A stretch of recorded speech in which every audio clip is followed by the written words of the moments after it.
नमस्कार दोस्तों, मैं आशीष झारिया स्वागत करता हूं आपका आपके अपने यूट्यूब चैनल स्टडी विथ एजे में।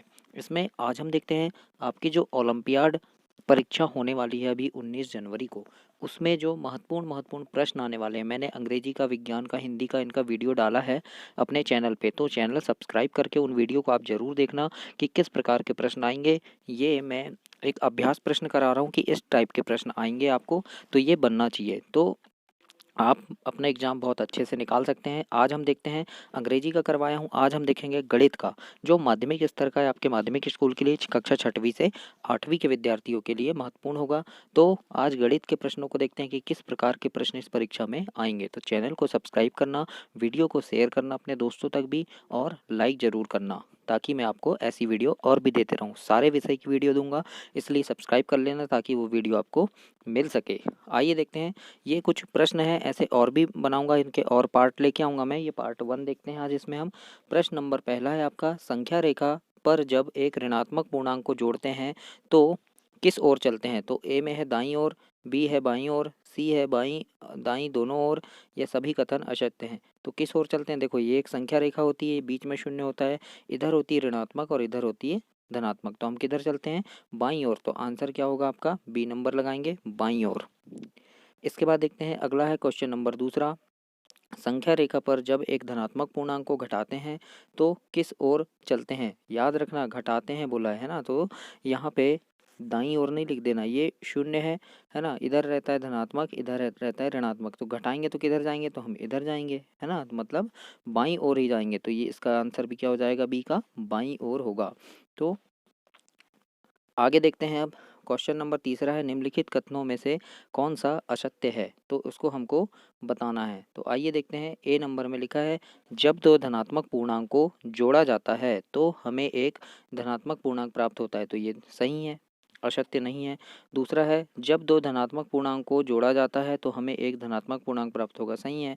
दो और दो को जोड़ेंगे तो हमको चार ही मिलेगा, नहीं धनात्मक ही मिलेगा, ये भी सही है।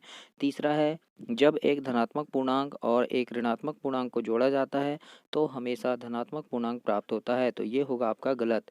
क्या बोला है, जब एक धनात्मक पूर्णांक मान लो 2 है और एक ऋणात्मक पूर्णांक है ऋण 2, तो इनको अगर हम जोड़े तो क्या होगा, यहाँ हमको ऋण ऋण प्राप्त होगा, है ना, ऋणात्मक होगा, घटेगा। तो ये क्या हो गया, गलत। तो सी नंबर आपका आंसर आएगा, सी नंबर ये गलत है। कौन सा असत्य पूछा है, तो सी असत्य है। तो मतलब बच्चों, आप पूर्णांक से भी प्रश्नों को देखना कि पूर्णांक से भी प्रश्न पूछे जा रहे हैं, तो पूर्णांक का भी प्रश्न आप अच्छे से हल करना। तो यहाँ पे मैंने बताया किस प्रकार से होता है, तो वैसे ही आप देख लीजिएगा। इसके बाद अगला प्रश्न देखते हैं, किसी संख्या के योज्य प्रतिलोम को उस संख्या में जोड़ा जाता है तो योगफल प्राप्त होगा, क्या होगा, तो शून्य प्राप्त होगा। क्योंकि देखो 2 है, 2 का योज्य प्रतिलोम क्या होगा, ऋण 2 होगा, तो इनको जब हम जोड़ेंगे 2 और ऋण 2 को, तो शून्य आएगा आंसर, तो शून्य प्राप्त होता है। इसके बाद है प्रश्न नंबर पाँचवा, एक हवाई जहाज समुद्र तल से 5000 मीटर की ऊंचाई पर उड़ रहा है।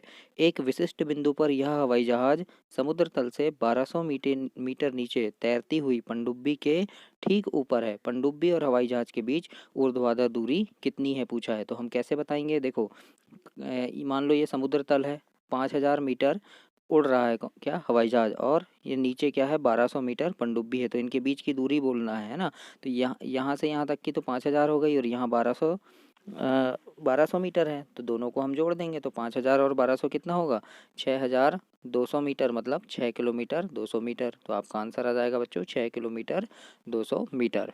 इस प्रकार से आप इस प्रश्न का आंसर देंगे। अगला देखते हैं, इसके बाद क्वेश्चन छठवा है, 3 धन 5 बराबर 5 धन 3 बराबर 8 में दो पूर्ण संख्याओं को किसी भी क्रम में जोड़ा जा सकता है, इसे संख्याओं का योग कौन सा नियम लगा है। तो देखिए, यहाँ क्या किए, क्रम परिवर्तन किए, पहले 3 धन 5 था, फिर 5 धन 3 कर दिए, मतलब संख्या वही है, क्रम बदल दिए, तो क्रम विनिमय हो गया। तो आंसर आपका सी नंबर आएगा, क्रम विनिमय। बच्चों, चैनल को सब्सक्राइब करना ताकि आपको ऐसी वीडियो और भी मिलती रहे, और मैं आपके लिए पूरे वीडियो लेकर आऊँगा। इसके बाद नवोदय की वीडियो बनाऊँगा तो वो भी आपको मिले, इसलिए सब्सक्राइब कर लेना चैनल। सातवां देखते हैं, पूर्णांकों के लिए निम्न में से योज्य तत्समक क्या है। तो योज्य तत्समक क्या होता है, शून्य होता है हमेशा पूर्णांकों के लिए, तो शून्य लिखना आप। अगला है इसके बाद, ए गुणा ऋण बी बराबर ऋण ए गुणा बी, यानी जब दोनों का गुणा करेंगे तो क्या प्राप्त होगा, दोनों में ऋण लग जाएगा, तो ऋण ए गुणा बी इसका आंसर होगा आपका ए नंबर का। पूर्णांकों के लिए निम्न में से गुणात्मक तत्समक क्या होता है? तो गुणात्मक तत्समक हमेशा एक होता है। याद रखना, धनात्मक बोले जोड़ने वाला धनात्मक तत्समक, तो आपका धनात्मक शून्य हो जाएगा और गुणात्मक पूछे तो एक होता है, ये याद रखना हमेशा। अगला देखते हैं, निम्न में से उचित भिन्न का उदाहरण है। उचित भिन्न मतलब जिसका अंश छोटा हो, हर बड़ा हो। तो देखिए 7/4 में अंश बड़ा है तो ये नहीं होगा, या 9/5 में भी अंश बड़ा है तो ये भी नहीं होगा, है ना।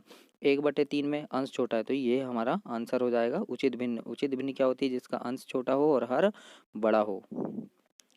ऐसी शून्योत्तर संख्याएं जिनका परस्पर गुणनफल होता है एक दूसरे की व्युत्क्रम कहलाती है। तो क्या होता है? कौन सी संख्या है वो? एक है ना। इनका क्या होता है? गुणनफल क्या होता है? गुणनफल कितना होता है? एक होता है ना। एक दूसरे की व्युत्क्रम कहलाएगी, उनका गुणा करेंगे हम तो एक ही आएगा। दो बर्तन दो बर्तन में क्रमशः 20 लीटर और 60 लीटर दूध रखा है। दोनों का अंकगणितीय माध्य क्या होगा? यानी हमको बीच का माध्य ज्ञात करना है। तो हम क्या करेंगे? 60 ऋण 20 कर देंगे, कितना आएगा? 40। तो 40 हमारा हो जाएगा माध्य, मतलब दोनों में से हम घटा देंगे, यानी 60 लीटर में से 20 लीटर को घटाएंगे तो माध्य हमको पता चल जाएगा। इसी प्रकार से अगर कोई प्रश्न आता है तो आप आसानी से कर पाएंगे। अगला देखते हैं, एक रेखाखंड में कितने अंतः बिंदु होते हैं? मान लो ये एक रेखाखंड है ना, ये क्या है? ये एक रेखाखंड है तो ये एक अंत बिंदु, ये एक अंत बिंदु, दो होते हैं तो आंसर आपका आएगा दो। एक कोण 70 अंश का है, इसका पूरक कोण क्या होगा? तो पूरक कोण मतलब दो कोणों का योग 90 अंश हो। तो एक 70 है तो दूसरा कितने का होगा? 20 का होगा, तभी तो ये 90 होगा, है ना। तो दूसरा क्या आ जाएगा हमारा? 20 अंश, ये आंसर आएगा ए नंबर का। बच्चों, कोण से भी आप प्रश्नों को हल करना, पूरक कोण, संपूरक कोण, समकोण, न्यून कोण, अधिक कोण क्या होते हैं ये आपको पता होना चाहिए। अगला देखते हैं हम, जब दो कोणों का योग 180 होता है तो वे क्या कहलाते हैं? तो वो क्या कहलाते हैं? संपूरक कहलाते हैं। जैसे 90 धन 90 180, या 100 धन 80, ये दो कोण हैं। एक कोण 100 अंश का, एक 80 अंश का, तो 180 हो गया, तो वो क्या है? संपूरक कोण है। किसी घड़ी में दिन के 3 बजने को 5 मिनट शेष हैं, उन दोनों सुइयों के बीच का कोण क्या होगा? मान लो ये घड़ी है ना। 3 बजने को कितना बोला है? 3 बजने को 5 मिनट शेष हैं, तो ये हमारी घड़ी बन गई, ये कांटे हो गए। 3 यहाँ होता है आपका, है ना। 5 मिनट शेष है मतलब यहाँ पे एक काटा और एक काटा इधर है, तो ये कौन सा कोण बनेगा? अधिक कोण बनेगा। तो हम लिखेंगे यहाँ पे अधिक कोण, 90 अंश से अधिक है तो अधिक कोण बन गया। इसके बाद है, यदि दो समांतर रेखाएं किसी एक तिर्यकछेदी रेखा द्वारा काटी जाती है तो तिर्यकछेदी रेखा के एक तरफ बने अंतःकोणों का युग्म क्या कहलाता है? तो देखिए, मान लो ये दो समांतर रेखाएं, ये तिर्यकछेदी रेखा से हमने काट दी है इसको, तो क्या कहलाएगा? संपूरक कहलाएगा। क्या कहलाएगा? संपूरक। यहाँ जो कोण बनेगा वो और यहाँ पे बनेगा, ये क्या होंगे? एक दूसरे के संपूरक होंगे। तो इस प्रकार से आप आंसर दीजिएगा। एक त्रिभुज एबीसी की एक भुजा बीसी को एक और बढ़ाते हैं, शीर्ष सी पर बने कोण एसीडी कहलाता है। क्या कहलाएगा? ये बाह्य कोण कहलाएगा। क्यों? देखो ये त्रिभुज है एबीसी, है ना। एबीसी है, एक को बढ़ा दिए हमने, है ना, तो ये कौन सा कोण बनेगा? ये बाहर की तरफ बना है तो बाह्य कोण कहलाएगा। तो ये बाह्य कोण कहलाता है, बाकी आंतरिक कोण हो गए। अगला है, किसी समकोण त्रिभुज में समकोण के सामने वाली भुजा क्या कहलाती है? तो ये है हमारा एक समकोण त्रिभुज, तो यहाँ बन गया समकोण और इसके सामने वाली भुजा मतलब ये, तो ये क्या कहलाएगी? कर्ण। तो याद रखना बच्चों, कर्ण कहलाती है ना। और बाकी ये जो दो भुजाएं इनको पाद कहते हैं, ये भी याद रखना। देखो यहाँ पे पूछ लिया, समकोण त्रिभुज में कर्ण को छोड़कर अन्य दो भुजाएं क्या कहलाती है? तो ये समकोण त्रिभुज अभी मैंने बताया था, ये तो हो गया कर्ण आपका, है ना। और ये जो दो भुजाएं हैं ये क्या कहलाएगी? आपकी पाद। इस प्रकार से आप प्रश्न नंबर 20 का आंसर लिखेंगे। अगला है 21 नंबर में है आपका, निम्न में से सत्य कथन बताइए। तो ए नंबर में दिया है, यदि दो रेखाखंडों की लंबाई समान है तो वह सर्वांगसम होते हैं। सही बात है, सही है ये। एक त्रिभुज की तीन भुजाएं क्रमशः एक दूसरे त्रिभुज की संगत भुजाओं के बराबर है तो दोनों त्रिभुज सर्वांगसम होंगे, ये भी सही है। सी नंबर में क्या पूछा है आपका कि एक त्रिभुज की दो भुजाएं और उनके अंतर्गत कोण, है ना, दूसरे त्रिभुज के संगत दो भुजाओं और उनके अंतर्गत कोण बराबर हों तो त्रिभुज सर्वांगसम है, ये भी सही है ना। तो उपरोक्त सभी हमारा ये आंसर आ जाएगा, उपरोक्त सभी। अगला है, परिमेय संख्याओं के अंतर्गत आएगी, क्या आएगी? प्राकृत संख्याएं, पूर्ण संख्याएं, पूर्णांक या फिर सभी? तो सभी आती हैं, यानी पूर्णांक, पूर्ण, प्राकृत सब परिमेय है ना। यानी ये याद रखना बच्चों, जितनी भी संख्याएं होती है सारी परिमेय संख्याएं कहलाती है। मान लो जैसे 2 है तो 2 भी परिमेय संख्याएं, क्यों? क्योंकि 2 को हम 2/1 लिख सकते हैं तो ये परिमेय बन गया। अगला देखते हैं, एक वर्गाकार बगीचे के एक ओर की लंबाई 35 मीटर है, बगीचे के चारों ओर कटीले तार कटीले तार के 4 घेरे लगाने हैं। कितने घेरे? 4 घेरे। तो कुल कितना तार लगेगा? 4 घेरे लगाने हैं बोला है। तो देखो क्या होता है, भुजा कितनी है? 35। तो 35 का वर्ग होगा, ये 35 का वर्ग होगा। तो 35 का वर्ग कितना आता है बच्चों? सॉरी 32 लिख दिया मैंने। 35 का वर्ग करेंगे हम, है ना।